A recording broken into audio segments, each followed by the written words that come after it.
James. We have to get to her before it's too late. You woke him up. No one said it would be easy. Welcome, everyone, to the New Release Wall, the movie review podcast where we tell you if a new release film is worth renting, keeping, or returning. I am one of your hosts, Kal Siege. And I'm your other host, Kal. Here on the inaugural episode of this podcast, we are talking about Return to Silent Hill. Everyone's been waiting. It finally came out. It finally came out. So for those who don't know... Theater's packed. Theater's packed. To be fair, we saw it in the middle of the day. We saw it at about 2:30 in the afternoon, but we were one of three groups of two. There were a total of 6 people in the movie theater for Return to Silent Hill. Now, what is Return to Silent Hill? Return to Silent Hill is allegedly based on the 2001 video game Silent Hill 2, and is a soft reboot of the Silent Hill film franchise, which began in 2006 with with a film simply titled Silent Hill, which was directed by Christoph Gans and written by Roger Avary. There was a sequel to Silent Hill, the movie, that came out in 2012 called Silent Hill Revelation 3D, which Christoph Gans had no involvement with. Kit Harington, unfortunately, was learning how to act. Had some involvement in it. But here we are, after 20 years, Christoph Gans has returned to the Silent Hill film franchise with Return to Silent Hill. He did not bring Roger Avary with him this time around. Roger Avary is a screenwriter known for collaborating with Quentin Tarantino. And let me tell you, I'm starting to wonder if the reason why that first Silent Hill film is pretty decent might be the Roger Avary of it all, and less the Christoph Gans of the matter. It's because of Sybil Bennett. It's because of Sybil Bennett, played by Laurie Holden. I think that's her name. Yeah, Sybil Bennett, played by Laurie Holden, an actress I'm actually quite fond of. If she appears one more time, she enters our cast of accidental laser comb canonical celebrities. Right now it's the Lasercomb being another podcast that we do, the Lasercomb podcast. That's true, yeah. And right now we have Michael Corkindale. Simon McCorkindale. Sorry, Simon McCorkindale. Yeah. Excuse me. I should commit Sudoku for mixing his name up. You should commit Sudoku. Yeah.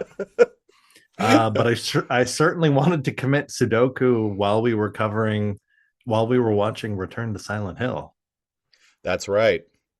So Return to Silent Hill, again, as I said, is allegedly based on Silent Hill 2. The story of that game involved a man named James Sunderland getting a letter from his wife, who had died of cancer 3 years earlier, telling him to meet her in their special place in Silent Hill. Hell of an opening to a video game. Pretty good premise, huh? Kind of writes itself. Or it writes itself so much that when someone else actually tries to write it, they somehow fuck that up. What do you mean? You don't want the first 15 minutes about like drinking and driving and operating a vehicle while inebriated, and getting into a bar fight? Ain't no law around here. Yeah, the movie actually opens with a scene of a character who is allegedly James Sunderland. The movie would have you believe. Drinking and driving, speeding down a highway in his Ford lighting Mustang up a fat blunt. Muscle car. Yeah, smoking a fat blunt. As James is known to do. And it's a painter. And I remember when we were in the theater, I leaned over to you and I'm like, yes, drinking and driving and smoking weed, behaviors that James Sunderland is known for. Yeah, characteristics that cannot go can go unmentioned when making a faithful adaptation Right. of Silent Hill 2. Yeah. It was to the point where, and we were both on the same page about this. We were both kind of wondering if we were actually watching the right movie. I thought maybe we went into the wrong. I Okay, so it kind of seems like a completely unrelated to Silent Hill movie, and Hmm. it starts almost like it's going to be a romance movie Right. or something. And I had turned and are we watching the right movie? And I'm just Because like, it's like I 15 minutes in, and he think so. does the scene where he dodges Mary and helps her and she misses her bus, yada yada. And then she's like, "Oh, that's where I'm from, Silent Hill." And they like look Toluca over Lake, out onto like the lake, and I'm like, "Oh, which I don't even okay." think, I don't think it's named checked as Toluca Lake in the movie, but I think they put that in the movie to make sure that people didn't walk out in case they were wondering if what they were watching was Silent Hill, because I feel like that was specifically for us. well, Like I feel like they were like, okay, and now they need to say the word Silent Hill out loud so people know that they're no, let it cook. well, and indeed, when after she says Silent Hill, the camera like uh rises and we see Toluca Lake and the words return to Silent Hill like appear on the lake. I thought that was actually kind of cool. Oh, when it appears from behind the trees and Yeah, yeah. with the town in the background. Yeah, yeah. Yeah. I thought And that then was it kind of only gets cool. better from there. It only gets better from there. The movie makes a lot of deviations from the source material, which I'm fine with if they serve the overall plot in some way. I get hung up when deviations are made from source material when they don't improve anything or they make things worse. Good example that we've recently spoken about is how they changed some of the characters or added additional characters to like The Walking Dead Hmm. when it comes to the TV show versus the comics. Yeah, because we had Oh, reviewed an except episode of that Andrea. recently on our the Lasercomb podcast. That's right. Yeah. Um, Anything good that they changed? Let me think for a moment. Throw anything out there if you've got it. Scream I thought it it, was pretty funny. scream it at your computer screen if you can. Let us hear being like, no, I liked it when they did this. The iconic scene where like, uh, um, here's one. The iconic scene where James is hiding in a closet, um, which oddly enough has no metaphor. He's just hiding. Um, and Pyramid Head kind of like does stuff or tries to strangle or kill, or some people would say like essay, like the mannequin creature. I'm pretty sure in the game the implication there is that Pyramid Head is Taking out sexual frustrations yes. on the mannequin. Um, Well, and indeed, when that scene comes symbolism up, of James's sexual frustrations. If you haven't played Silent Hill 2, there's a lot going on in that game. a lot going on. And Much I more so actually than this movie. laughed. I think we laughed once at different parts. I laughed when Pyramid Head, uh, his iconic blade, he drops it on the ground and starts gorilla slamming the mannequin against the Hmm. table. His like raw strength where he just like beats people up with his fists. Pyramid Head stuff. Yeah. Iconic Pyramid Head beating people up with his fists. Hmm. Yeah, the Yeah, you know when you in the game when you fight him in the two like boss battles where you encounter him where he just starts like he puts on a drops his he big drops his knife. knife, puts on a pair of boxing gloves and engages in fisticuffs.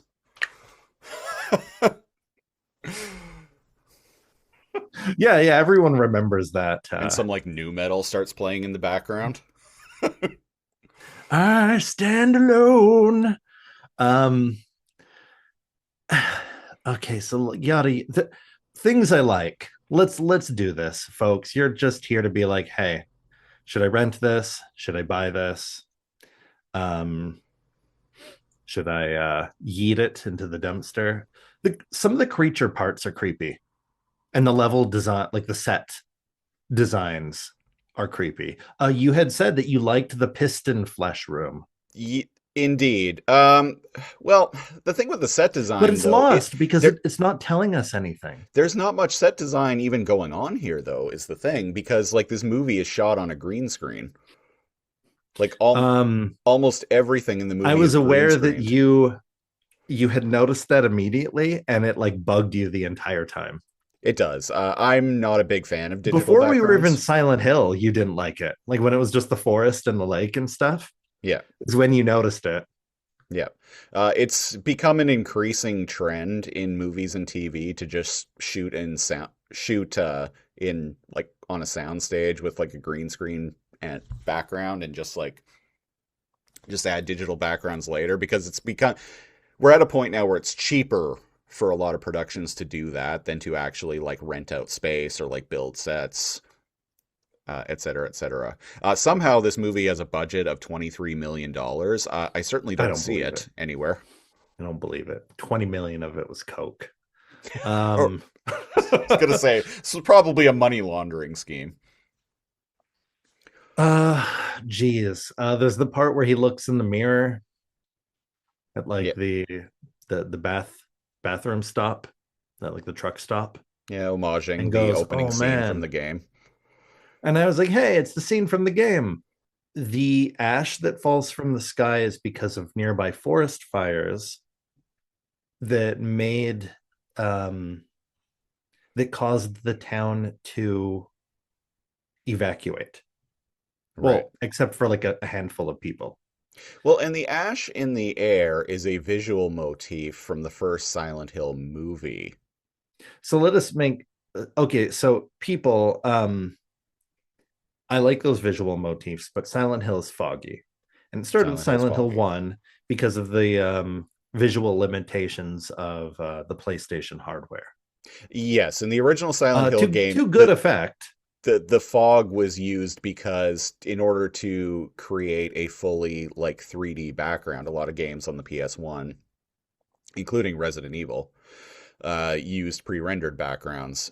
But the original Silent Hill game used real-time 3D backgrounds, but that because of the hardware limitations of the original PlayStation, the draw distance is quite low. So to cover that up, they added fog, which And is so it became clever. canonical that Silent Hill is covered in fog, even in the later ones. Yeah, it's Because clever. um, there's the unknown. It can obscure enemies, obscure Hmm. items. It makes you explore like every nook and cranny.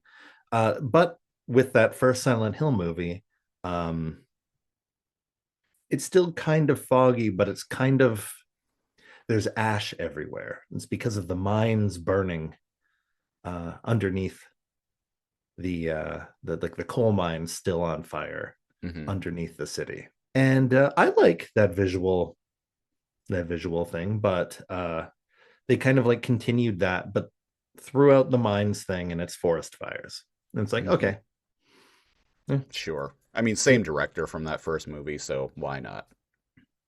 seems Things legit. things I liked about the movie, I got to be honest, not a lot. Things I didn't like about the movie, the acting's terrible.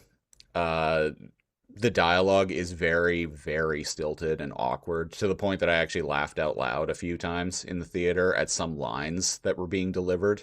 Just the dialogue. Oh, what was one? You Th- actually someone else almost laughed at it in the theater too. It was there's a scene in the oh, the movie doll. where James encounters Laura, the little girl, who's carrying a doll that like comes to life and turns into like a demon baby. Shortly after she runs away from him, he encounters Eddie in the movie for the first time, another character from the game, and he was like, and James asks him, he's like, "Oh, did you see like a girl like run through here, like holding a baby?" And and he just says out, and he exclaims, "Ain't no baby around here." And I don't know why, but that line just absolutely killed me in the theater. The I think that's a testament to how bad the dialogue was rather than that being written to be funny. It wasn't written to be funny. That's the thing. It was just unintentionally hilarious. Another one was the little girl was like, um, Mary gave me this doll. And then he's like, who gave you that doll, Laura? And that Right. reminds me of Right. I forgot about that. Yeah. Yeah. She's like, she said, she states that Mary gave her the doll, and immediately he follows that up with, "Who gave you that doll, Laura?" and then she goes hee and runs away and he like chases her. Yeah. They introduce Maria in a super awkward way. He's like going through a maze. I don't know why. For fun, nothing happens in the maze. The more you analyze the movie, the more like holes it has. And Maria just pops out. I guess she went through the maze too. And she doesn't say, "Oh man, thank God you showed up. I was stuck in this maze forever." She's just like, "What are you doing in the town, huh?" Instead of him being like, "How is this pristine, not dirty hooker like managing to survive in this?" I Are we think allowed to say maybe that? Am I not supposed to say that word? I don't. How is this chick who looks completely removed from the situation, like still alive? He's just like, "Oh, I need to find my dead wife and girlfriend." Oh, another, yeah. yeah, she's not his wife in the in the movie. She's just his girlfriend. And Why? they make a bunch of other changes to the source material. Like there's a death cult involved that like Mary is like some like sacrificial lamb for. Spoilers, I guess. I I could have liked all of that in a movie that wasn't Silent Hill. Like make a movie that's Sure. similar to Midsummer. There's another huge change that they make in the film that you find out later through the end, near the end, when you see a headstone or a tombstone of a character. I'm not going to I reveal it. remember you sighing. I Go ahead. remember, I No? yeah, I'm not going to reveal it here. I'm not going to spoil that, but that was where I was finally like just like completely done with the movie. Right. Yeah, we're not here for total spoilers. Yeah. Maybe I stopped, maybe because I'm not going to necessarily recommend the movie. I kind of forgot about caring about spoilers, but yes, we try to be spoiler free, but there were a number of sighs had. Yeah. Um Like I said, I'm fine with changes to the source material as long as it actually like kind of adds something to it. But in this case, it makes like a really nuanced. It takes a very like nuanced story and makes it worse and dumber, well, it in my tries to opinion. cram a lot into it without explaining why. Hmm. Like I'd be okay if there were you know what's here in this in a similar vein to like the TV show The Mist, when they made like a TV show with that. Right. I feel like the level of acting, the quality, the plot moving around, like maybe if this was like 6 to 10 episodes, it'd be more tolerable because you get to explore the themes it's trying to shove. But instead of being like, hey, let's just focus on this and this character, it's like, oh man, like, and we got to put like Eddie in it for like 2 minutes, 5 minutes. Like, does he even show up again? I think he's only in one scene. And he's kind of just a shithead in the one scene. Now, I Um, saw on Reddit that apparently they had shot the the like meat house like section where in the game where you fight Eddie as a boss. mhm. Apparently they had shot that scene and I saw screenshots of it, but it was cut from the movie. Huh. That kind of goes to back up my point is that there's too much here for a a movie, but not in a good way. Right. Like maybe this should have been two movies or like a mini series, or I wouldn't necessarily say that those two movies would be better, but like it's just very clear to me that there's like too many things and too many themes going on. Hmm. And they're all good ideas. Like Are they? that's the frustrating part. Well, no, they're not. Anyways, time travel is cool, guys. Did you know Silent Hill is about time travel? Yeah. It's about Well, righting the mistakes of the past. Wait, no, it's not. It's about like accepting like the mistakes you are and not running from your guilt. I think if we carry on elaborating on this further, we'll be getting into spoiler territory. Yeah, yeah. So, yeah, the acting's bad. The script is terrible. The changes that they make to the source material don't work. Either don't work, don't add anything, or actively like make the story worse. Shot on a green screen, which looks awful. It looks cheap. Acting is bad. The acting's bad. The chick who plays Mary slash Maria is easy on the eyes. I'll give Once you get past her very fake looking wig, she right. the child is the best actor. The The girl that child, plays Laura. interestingly enough, was the voice actor slash mocap actor for Laura in the remake of Silent Hill 2, the game. So she wanted to be faithful to the character. So when they were like, "Hey, there's a movie," she's like, "Hell yeah!" You know what? Good for that kid. Get that Yeah, money. right.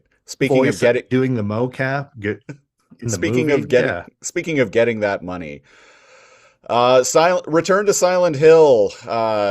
Would we do we recommend renting it, keeping it, or returning it? Cal, what do you say?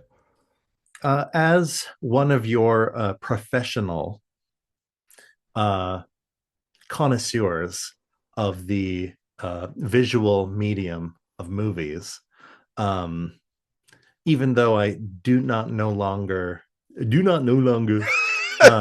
though I do not no longer work at a video store, um, I, if somebody brought this up to the counter, I would say this is really bad.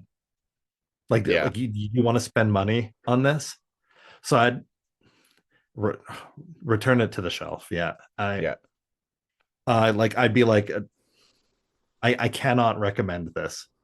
Like not even as a joke, not even as like get drunk and like make it into a drinking game or like whatever. It's like It's not. Yeah, it's not even a fun watch. It's just a bad movie, like top to bottom.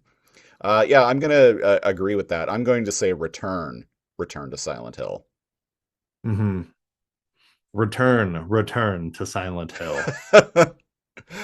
Return it. Don't not and I don't even recommend going home and pirating it either. Just No, just don't bother with it. there's so many movies. You had said this to me after we had watched it. The best Silent Hill movie still out there, and it's called Jacob's Ladder. The best Silent Hill movie ever made is still Jacob's Ladder. And for a movie recommendation of the week, I'm going to say go and watch Jacob's Ladder instead. Yeah, movie recommendation. Yeah, that can't think of anything else if you're looking for this kind of thing. If you want a Jacob's Ladder tolerable, or The Mist, I would say. Or I would say, well, there you go. Depends if you're feeling psychological or if you're feeling monstery. yeah, if you're feeling psychological or if you're feeling foggy, Hmm. Hmm. watch Jacob's Ladder or The Maybe a Mist. better, and again, this is saying something, but a much better version of what you might want to watch is like the first Resident Evil movie. I mean, those aren't like those aren't award winning whatsoever. But Now, if you want something closer in quality to Return to Silent Hill, then watch the last Resident Evil movie.